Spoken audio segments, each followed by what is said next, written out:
আসলে এই জুলাই আন্দোলন বা গণ অভ্যুত্থানের ফসল কতটুকু আমরা গড়ে তুলতে পারছি? গণ অভ্যুত্থানের ফসল কি? ফসল জিরো, বিকজ অফ এটাকে তারা পার্টিজান বানাইছে। এনসিপির সাথে বিএনপি বা মধ্যপন্থী দলের যে জোটটা হইল না, মূল কারণটা আমি বলি আপনাকে। মূল কারণটা হলো এনসিপি কে বিশ্বাস করা যায়নি। যার নাই কোনো রাজনীতি, তার সাথে আপনি করলেন রাজনৈতিক জোট, তারপরে এবার বিএনপির সাথে বার্গেনিং করলে বিএনপি আপনি কেন বিশ্বাস করবে? দর্শক, নাগরিকের নিয়মিত আয়োজন সংবাদ বিশ্লেষণে আপনাদেরকে স্বাগত জানাচ্ছি। আপনাদের সাথে আছি আমি সাখাওয়াত হোসেন, আর অতিথি হিসেবে যুক্ত আছেন রেজাউল করিম রনি, চিন্তক ও সম্পাদক জবান ম্যাগাজিন। রেজাউল করিম রনি, আপনাকে স্বাগত। জি, ধন্যবাদ। দর্শক, আপনারা জানেন এই মুহূর্তে সবচেয়ে আলোচিত ইস্যুর মধ্যে রয়েছে যে আমরা যদি একটু তাকাই যে রাজনীতির দিকে, দেখেন এনসিপি থেকে কয়েকজন নেত্রী এই মুহূর্তে পদত্যাগ করেছেন, সেই সাথে বিএনপিতেও চলছে নানা ধরনের সমীকরণ, কোথাও নমিনেশন নিয়ে এবং সেই সাথে হলো কি আসন ভাগাভাগি নিয়ে। সেইটা এই বিষয়টা নিয়ে প্রথমে আমি একটু জানতে চাই, রনি, আপনি একটু যদি বলতেন যে এই যে এনসিপির বিষয়টা কি হচ্ছে, এনসিপি আসলে দলের ভিতরে কি হচ্ছে, এনসিপি কি থাকবে নাকি আসলে রাজনীতি মাঠে আসলে কি হচ্ছেটা কি? জি, ধন্যবাদ। যে যেখান থেকে আমাদের দেখছেন এবং শুনছেন সবাইকে আমার সালাম এবং কৃতজ্ঞতা। দেখেন, এনসিপির এই পরিণতি হওয়ার কথা ছিল। কেন এই পরিণতি হওয়ার কথা ছিল? এনসিপি এখনো একটা পলিটিক্যাল পার্টি না, একটা সংগঠন। পলিটিক্যাল পার্টি না মানে কি এই দলটির রাজনীতি কি আমরা কেউ জানি? এই দলে বিভিন্ন মতাদর্শের লোক এসে একসাথে আপনার সংযুক্ত হয়েছে এবং এই দলের বেশিরভাগ সদস্য যেহেতু কোনো না কোনো ভাবেই জামাত শিবির, এক্স শিবির বা ধরেন জামাতের রাজনীতির সাথে এক ধরনের সংশ্লিষ্টতা ফিল করে, ফলে স্বাভাবিকভাবেই তাদের এক ধরনের মতাদর্শিক টান জামাতের প্রতি আছে। এবং অন্যদিক থেকে যারা একটা নাগরিক ভিত্তিক সেন্ট্রিস্ট, যেটা বলে মধ্যপন্থার একটা রাজনীতি করতে চায়, তাদের তারা নিজেদের মতো করে বিকশিত হওয়ার একটা চেষ্টা করবে। আবার বাম ঘরানার থেকে একটা অংশ এসেছে যারা এক ধরনের প্রগতিশীলতা, অসাম্প্রদায়িকতা, মানে বাম যে বয়ান সেগুলোর আলোকে আপনার ইয়ে করতে একদম বিএনপির যে ক্রাইসিস ছিল মানে গঠিত হওয়ার সময়, বা একদম সেম এলিমেন্ট বা সেম ক্রাইসিস ধরনের এই দলটার মধ্যে আছে। কিন্তু এখানে এই দলটার এখনকার যে অবস্থা, এই অবস্থায় তারা দুইটা, আমার ধারণা তারা যে ইকুয়েশনটা দেখতেছে, তারা মনে করতেছে তারা ইমিডিয়েট লাভ কি হবে। যেহেতু বিএনপির সাথে তাদের একটা আলোচনা কিন্তু এতদিন যাবৎ চলতেছিল, কিন্তু সেই আলোচনায় কোনো রেজাল্ট সম্ভবত তারা করাইতে পারেনি। সে পর্যন্ত তারা দেখতেছে এবার তাহলে জামাত যেহেতু তাদের প্রতি মোর ফ্লেক্সিবল এবং জামাত সবচেয়ে বেশি অবিশ্বস্ত এট দ্য সেম টাইম, কারণ এই পর্যন্ত জামাত কোনো প্রতিশ্রুতি তারা রাখে নাই। তারা বলছিল যেমন জুলাই সনদে স্বাক্ষর, মানে আপনি আইনি ভিত্তি না হলে স্বাক্ষর করবে না, কিন্তু তারা এনসিপির সাথে মিটিং করলো রাতের বেলা, সকালবেলা যায় স্বাক্ষরে হাজির হয়ে গেল। তারপরে মানে সংস্কারের প্রশ্নে এনসিপির দাবিগুলোর প্রতি জামাত যেই ধরনের একটা বন্ধুত্বপূর্ণ অবস্থান ব্যক্ত করতেছিল, আলটিমেটলি সেটা দেখা যায় না। জামাত বরং প্রো পাওয়ার অ্যাপ্রোচ, প্রো স্টাবলিশ, যেটা সবসময় সে করে, সেদিকে বেশি আপনার মনোযোগী ছিল। এই কারণে বিশ্বাসের ঘাটতি জামাত এবং এনসিপির মধ্যে প্রবলভাবে ছিল। এই কারণে এনসিপির অনেক নেতারা জামাতের বিরুদ্ধে অনেক ধরনের কথাবার্তা কিন্তু মাঝখানে বলা শুরু করলো। তো ফলে এখন যে টানাপোড়েন দেখা যাচ্ছে, যে তারপরেও বড় একটা অংশ, বিশেষ করে নাহিদ ইসলামের নেতৃত্বে, জামাতের দিকে জোটে যাওয়ার ব্যাপারে আগ্রহী এবং মোটামুটি নিশ্চিতই বলা যায় তারা জোটের দিকে যাচ্ছে। এবং এই কারণে অনেকে আবার চিঠিপত্র লিখতেছে, অনাস্থা জানাচ্ছে, অনেকে পদত্যাগ করতেছে। সো এই পুরা ঘটনাটার কারণে যেটা মনে হচ্ছে, দেখেন এনসিপিটা বাংলাদেশের রাজনীতির জন্য আপনার একটা জরুরি রাজনৈতিক শক্তি হইতে পারত, এবং এনসিপি ক্ষতিগ্রস্ত হলে কাদের লাভ এটা ওনাদের চিন্তা করতে হবে। এবং এনসিপি প্রথমত যেটা হয়েছে, যে এনসিপি যেরকম, বা দেখেন পলিটিক্স ব্যাপারটা হলো অনেক আলাপ করা যায়, মূল ব্যাপারটা হলো পলিটিক্স মানে হলো শত্রু এবং মিত্র নির্ধারণ করা। এবং আপনি ট্যাকটিক্সের নামে যদি আপনার শত্রুকে এলাই হিসেবে নিয়ে আপনি নিজের শক্তি বৃদ্ধি করেন অথবা শত্রুর শক্তি বৃদ্ধি করেন, এন্ড অফ দ্য ডে আপনি পরাজিত হবেন। ফলে জামাতের সাথে এনসিপির যে এলাইটা, এইটা টেকনিক্যালি তাকে এই মুহূর্তে লাভবান করলেও এটা ডিস্ট্রাকটিভ। কারণ হলো এনসিপির যে তার যে রাজনৈতিক প্রস্তাবনাটা, যে আদর্শটা, জেনজি জেনারেশন, আমি বলছি এখনো কোনো আদর্শ তারা মানে রূপ লাভ করে নাই, কিন্তু তার যে অ্যাসপিরেশন বা ধরেন জনগণের যে আকাঙ্ক্ষাটা এনসিপির কাছ থেকে, আর যে আমি জামাতের রাজনীতির আপনি অপছন্দ করতে পারেন, সমালোচনা করতে পারেন, বা আপনি পছন্দও করতে পারেন, কিন্তু তার যে রাজনীতিটা সেটা কমপ্লিটলি আলাদা। ফলে এখনই অবিকশিত একটি সংগঠন হিসাবে সে যখন জামাতকে এলাই আকারে নিবে। হ্যাঁ, এবং জামাতের যেহেতু রিলায়েবিলিটির একটা ক্রাইসিস আছে, জামাতকে মানুষ কিন্তু ধরেন এই পছন্দ করে, এই অপছন্দ করে। হ্যাঁ, এই তার 10 কথা ভালো লাগে, 20 কথা আবার ধরেন মানে কি বলবো, যে আমি বলছিলাম যে জামাত হলো 10 কদম আগায় 20 কদম পিছায়, এরকম একটা রাজনৈতিক দল। এবং তা সে যেহেতু সে ক্যাডার ভিত্তিক সংগঠন, তার কিছু ফিক্স সমর্থক আছে, এই কারণে সাংগঠনিকভাবে তার খুব একটা ক্রাইসিসে পড়তে হয় না। কারণ দেখতেছে জামাত একটা প্রকাশ্য প্রতারণা করতেছে, কিন্তু তার অন্ধ সমর্থক মনে করবে এটা কৌশল, অসুবিধা, এটা করতে পারে, হ্যাঁ মাইনা নেয়, সেটা তাদের ব্যাপার। কিন্তু এনসিপির ক্ষেত্রে এরকম না। এনসিপি কে মোর ট্রান্সপারেন্ট হইতে হবে, কারণ এটা গণঅভ্যুত্থানের ভিতর দিয়ে উঠে আসে একটা শক্তি, এবং একটা নাগরিক ভিত্তিক মধ্যপন্থার রাজনীতি তাকে প্রপোজ করতে হবে। কিন্তু 5 তারিখের পরে আমাদের গোটা শুধু এনসিপি জামাতের এই ক্রাইসিস না, গোটা রাজনীতিতে যে ক্রাইসিসটা চলতেছে এটা নিয়ে আমাদের আলাপ করতে হবে, এদিকে আরো ফোকাস নাই। সেটা একটু সংক্ষেপে বলি। সেটা হলো এখানে 2টা ক্রাইসিস চলতেছে। এটাকে বলে সিনিসিজম একটা, সেটা হলো যে অনাস্থাবাদ 1 নাম্বার, আর 2 নাম্বার হলো অ্যানার্কিজম, মানে নৈরাজ্যবাদ। এই 2টা ক্রাইসিস চলতেছে। অনাস্থাবাদ উস্কায় দিচ্ছে নৈরাজ্যবাদকে। আপনি কি দেখেন, কেউ কাউকে আস্থায় রাখতে পারতেছে না। হ্যাঁ, জামাত এক গাদা সমালোচনা করতেছিল বিএনপির।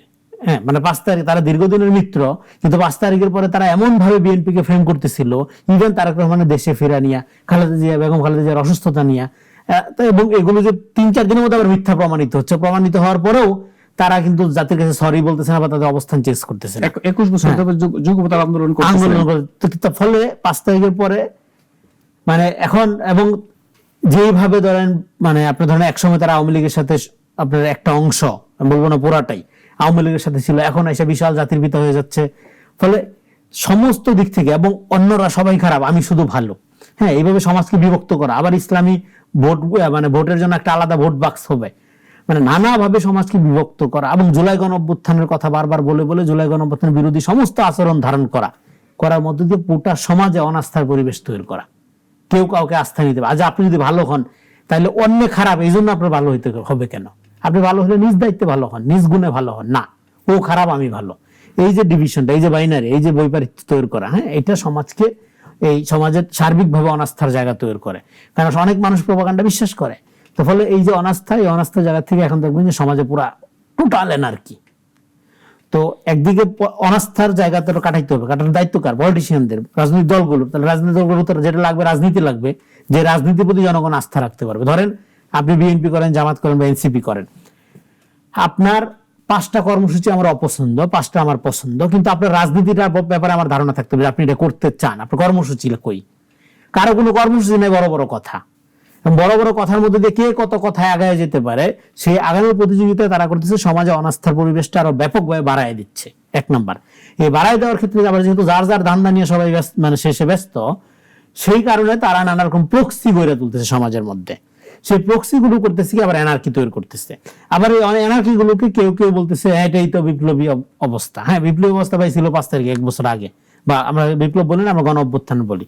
তো গণ অভ্যুত্থানের পরে একটা ক্যাওয়াটিক কন্ডিশন থাকে, বাট এখন আপনি এগুলি কি শুরু করছেন? আপনাকে রিলাই করা যাচ্ছে না। তার মানে একজন সাধারণ নাগরিক হিসেবে, জনগণ হিসেবে আমার যেটা হবে, তার রাজনীতিটা আমার বুঝতে পারতে হবে। এখন আপনি যদি ধরেন আপনি ইসলামও কায়েম করবেন, আপনি গণতন্ত্রও কায়েম করবেন, হ্যাঁ, আবার আপনি আপনার ইনসাফও কায়েম করবেন, আবার আপনি জাকাতও কায়েম করবেন, আবার আপনি পুঁজিবাদী অর্থনীতিও করবেন, আসলে আপনি কি করবেন আমি বুঝতে চাই। 1 নাম্বার। 2 নাম্বার হইলো আপনার রাজনীতিটা কি, এ ব্যাপারে আমার একটা স্বচ্ছ ধারণা থাকতে হবে। কি ডেমোক্রেটিক প্রিন্সিপাল বিশ্বাস করেন, নাকি আপনি কোনো একটা বিপ্লবী সংগঠন, ক্যাডার ভিত্তিক সংগঠন? হ্যাঁ, আপনি নিজের লোক ছাড়া অন্য কাউকে সেরা মেধাবী মনে করেন না, এটা আমি বুঝতে চাই। এটা না বুঝলে আপনার প্রতি আমার আস্থা আসবে না। কারণ আপনি সকালে বলবেন জেহাদের কথা, বিকালে বলবেন গণতন্ত্রের কথা, রাতে বলবেন যে যেদিকে ক্ষমতা সেদিকেই আমি, সেদিকেই ভালো। সো এটা হবে না। এনসিপির সাথে বিএনপি বা মধ্যপন্থী দলের যে জোটটা হইল না, এর মূল কারণটা আমি বলি আপনাকে। মূল কারণটা হলো এনসিপি কে বিশ্বাস করা যায়নি। আমরাও প্রস্তাব দিয়েছিলাম যে বাংলাদেশের রাজনীতিটা হবে কোনো মতাদর্শ ভিত্তিক না, মূল্যবোধ ভিত্তিক একটা ডেমোক্রেটিক মধ্যপন্থার রাজনীতি এখানে বিকশিত করতে হবে। এটা আমাদের প্রথম দিন থেকে পজিশন ছিল, অবস্থান ছিল। সেটা করার ক্ষেত্রে এনসিপি যখন প্রথমে তারা 3 দলীয় যে জোটটা করলো, 3টা দলের মধ্যে একমাত্র রাজনীতি আছে এনসিপির। এবি পার্টির রাজনীতি কি আপনি বলতে পারবেন না। তারা মুখে বলে অনেক কিছু, জামাত থেকে ভেঙে তারা এই পার্টিটা করছে। আর রাষ্ট্র সংস্কার আন্দোলনের রাজনীতি কি, এটাও আপনি স্পষ্টভাবে জনগণ জানে না, বলতে পারে। তারা জানে, তাদের অনেক পাঠচক্র আছে, সেই জানে। তো ফলে এদের ওই অর্থে কোনো রাজনীতি নেই। যে রাজনীতি নাই বলতে আমরা যেটা সমাজের বিভিন্ন শ্রেণী পেশা, হিন্দু, মুসলমান, খ্রিস্টান নির্বিশেষে, সাধারণ মানুষের সাথে কানেক্টিভিটি থাকবে। হয়তো রাষ্ট্র সংস্কার আন্দোলনের রাজনীতি খুব ভালো শিক্ষিত মধ্যবিত্ত পার্শ্বক্রের মধ্যে, হয়তো এবি পার্টির রাজনীতি খুব ভালো যারা জামাতের প্রতি বিরক্ত হইয়া একটা মডারেট ধারা, ইসলামী মডারেট ধারা পছন্দ করে তাদের জন্য। কিন্তু আমি বলতেছি এটা কি গার্মেন্টস শ্রমিককে আকৃষ্ট করে, সাধারণ এটা মানুষের মধ্যে কৃষককে নাই। আকৃষ্ট করে, এটা কি সাধারণ মানুষদের পেশাজীবীদের আকৃষ্ট করে, হিন্দু মুসলিম মানে অন্যান্য ধর্মাবলম্বী নো, সেই অর্থে রাজনীতির কথা বলতেছি গেটার সেন্সে নাই। আছে কি এনসিপির রাজনীতিকে একটা গণঅভ্যুত্থানের মধ্যে আসার কারণে মানুষ মনে করে আচ্ছা ঠিক আছে, যেহেতু তারা একটা ফ্যাসিবাদী কাঠামোর বিরুদ্ধে জীবনের ঝুঁকি নিয়ে রাস্তায় দাঁড়াইছে, যে গণঅভ্যুত্থান করছে, তার মানে তারা একটা ডেমোক্রেটিক নাগরিক ভিত্তিক, নাগরিক অধিকার, মানুষের মর্যাদা ভিত্তিক একটা রাজনীতি, তাদের পার্টিটার নাম নাগরিক পার্টি, তো ফলে তারা একটা রাজনীতি মিন করে। কিন্তু যখন আপনি অস্পষ্ট দুইটা রাজনৈতিক শক্তি এবং যাদের বেসিক্যালি টকশো নির্ভরতা ছাড়া কোনো সাংগঠনিক কাঠামো নাই, এই দুইটাকে আপনার দুই কাঁধে সোয়ার করাবেন, করাইয়া তারপর আপনি আবার ঘোষণা দিবেন কি এটা হইলে আপনার রাজনৈতিক জোট, যার নাই কোনো রাজনীতি তার সাথে আপনি করলেন রাজনৈতিক জোট। তারপরে এবার বিএনপির সাথে বার্গেনিং করলে বিএনপি আপনি কেন বিশ্বাস করবে? এবং এই যে দুইটা দলকে আপনি, দুইটা দলের অবিশ্বস্ততার একটা ইতিহাস আছে, একটা পরম্পরা আছে, একটা ঐতিহ্য আছে, ফলে আপনাকে বিশ্বাস করতে পারে নাই। আমরা অনেকবার চেষ্টা করেছিলাম এবং আমরা বলছিলাম এনসিপির কারো জোটে যাওয়ার দরকার নেই। এনসিপি কি করবে? জামাতকে বলবে আমাদের জন্য পলিটিক্যাল স্পেস ছেড়ে দেন, বিএনপি বলবে আমাদের জন্য পলিটিক্যাল স্পেস ছেড়ে দেন, আমরা রাজনৈতিকভাবে বিকশিত হই। কোনো সিটের বার্গেনিং দরকার নাই, মন্ত্রণালয় ভাগাভাগি বা আওয়ামী লীগের আমলের মতো পালিত গৃহপালিত বিরোধী দল হওয়ার প্রচেষ্টারও দরকার নেই। কিন্তু একটা কমন আন্ডারস্ট্যান্ডিং এর ভিত্তিতে, এটা অন্য দলগুলোর ক্ষেত্রে হইতে পারে, যে আমরা একজন আরেকজনের স্পেসে বাধা তৈরি করবো না। আমি বড় দল হই, ক্যাডার ভিত্তিক সংগঠন হই, সুসংগঠিত হই, অর্থনৈতিক শক্তি আমার ভালো থাকুক, কিন্তু আমরা গণঅভ্যুত্থানে এই শক্তিটাকে একটা স্পেস দিব। কেন দিব?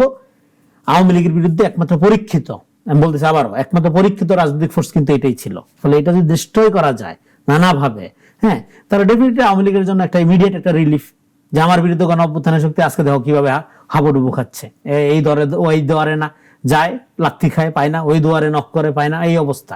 সো এটা তো হওয়ার কথা ছিল না। এটা আপনারা কেন করলেন?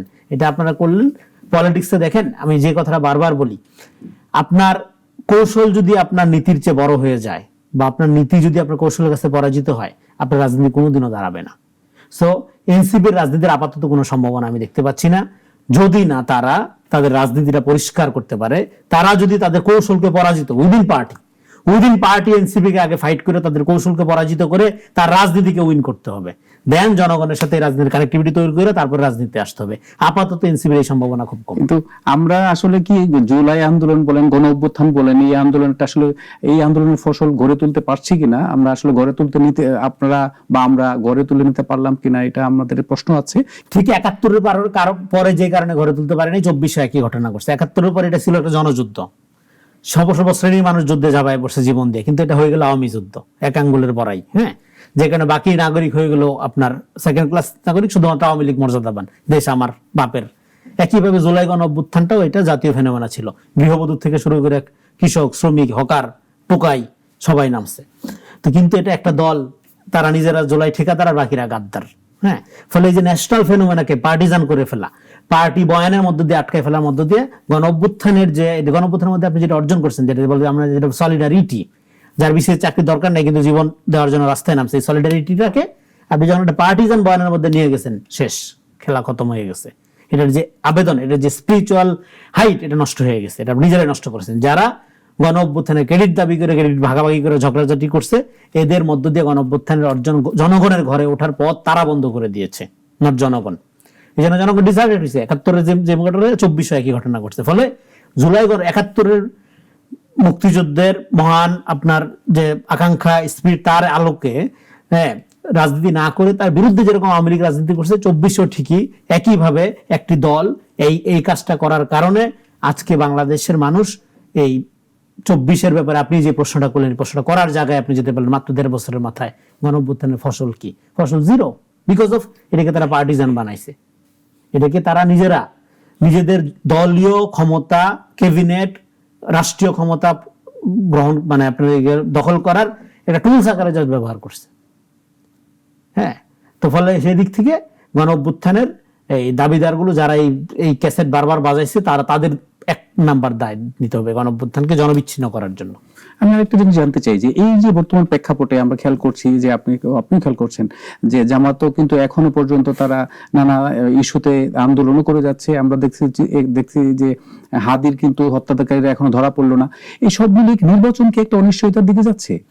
দেখেন, নির্বাচনের অনিশ্চয়তা শুরু থেকে ছিল, কিন্তু আমি যেটা বলছি, আমি নির্বাচন নিয়ে কোনো অনিশ্চয়তা দেখি না। কারণ হলো নির্বাচন ছাড়া এই সরকারের আর দেওয়ার কিছু নাই। নির্বাচনটাই সবচেয়ে বড় সংস্কার। কারণ এই সরকারের ভেতরের অংশ, সরকারের ভেতরের সরকার যাদের বলা হয়, বা বাইরে যারা এই যে জুলাই ঠিকাদারি যারা করে, তারা সরকারের যে যতটুকু ধরেন দখল করতে পারছে বা নিজেদের লোককে পুনর্বাসিত করতে পারছে, নির্বাচন হলে তারা পারবে না। ফলে নির্বাচন চায় না কে? যারা এখন বলেন চাঁদাবাজ একটা বড় সমস্যা আমাদের এখানে, না? তো যে চাঁদাবাজি করে রিয়েলি, তার সে নির্বাচন হলে তো সে আউট হয়ে যাবে, নতুন লোক আসবে না, তাহলে সে নির্বাচন চাবো কেন? যে এখন এই দুর্নীতির আঁকড়াগুলো দখল করে আছে, সে নির্বাচন চাবে কেন? যে এখন ছলে বলে কৌশলে নিরপেক্ষ লোক দ্বারা ক্যাবিনেট বা মন্ত্রণালয়ের গুরুত্বপূর্ণ জায়গায় তার লোকদের পুনর্বাসিত করে ফেলছে, সে নির্বাচন চাবে কেন? ফলে এখন যারা ক্ষমতা আঁকড়ে আছে নানাভাবে, মাঠে ময়দানে থেকে শুরু করে প্রশাসনে, তারা কেউ নির্বাচন চায় না। কিন্তু নির্বাচন চায় না, এই কথা তো মুখে বলা যাবে না। মুখে বললে তো আবার রাজনীতি থাকবে না। হ্যাঁ, জনগণ বলবে আচ্ছা তাহলে ভোট বিহীন ক্ষমতা একটা হাসিনার মডেল আমরা জানি, তাহলে মুখের বলতে হবে। কি বলতে হবে তখন? যে নির্বাচন ডিসেম্বরে হলে ভালো, ফেব্রুয়ারিতে সমস্যা নাই, জানুয়ারিতে হলে আরো ভালো, কালকে হলেও ভালো, না হলে আরো ভালো। সবই বলতে হবে।